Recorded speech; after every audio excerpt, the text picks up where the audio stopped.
किसी जमाने में कार जितने बड़े कछुए होते थे, बड़े कछुए कहाँ पाए जाते थे। आपने छोटे कछुए तो कई मर्तबा देखे होंगे, लेकिन अगर आपको कहीं एक कार जितना बड़ा कछुआ नजर आ जाए तो यकीनन आप दंग रह जाएंगे। बरआज़म जनूबी अमेरिका के शुमाली खित्ते में किसी कार की जिसामत के बराबर कछुओं की बाकियात दरियाफ्त हुई है। स्टोपेंडिमस जुग्राफिक्स नामी कछुए के बारे में अंदाजा लगाया जा रहा है कि ये इस खित्ते में 1 करोड़ 30 लाख साल से लेकर 70 लाख साल पहले के दरमियान पाया जाता होगा। कछुओं के इन फॉसिल्स की दरियाफ्त कोलंबिया के सहरा और वेनेजुएला के खित्ते में हुई। स्टोपेंडमिस के फॉसिल सबसे पहले 1970 की दहाई में दरियाफ्त हुए थे, मगर इस 4 मीटर तवील जानवर के बारे में अब तक बहुत सी बातें पुरस्रार हैं। ये कछुआ किसी डिग्गी वाली कार जैसी जिसामत और वजन रखता था और जनूबी अमेरिका के शुमाली खित्ते में दरिया अमेज़न और ओरिनोको के जन्म से पहले वसी और अरीज दलदली इलाकों में रहता था।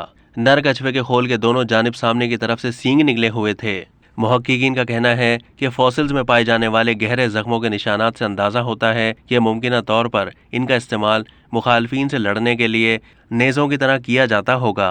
उन्हें एक 3 मीटर लंबा खोल और निचले जबड़े की एक हड्डी मिली है, जिससे उन्हें इस कछुए की खुराक के बारे में मजीद इशारे मिले हैं।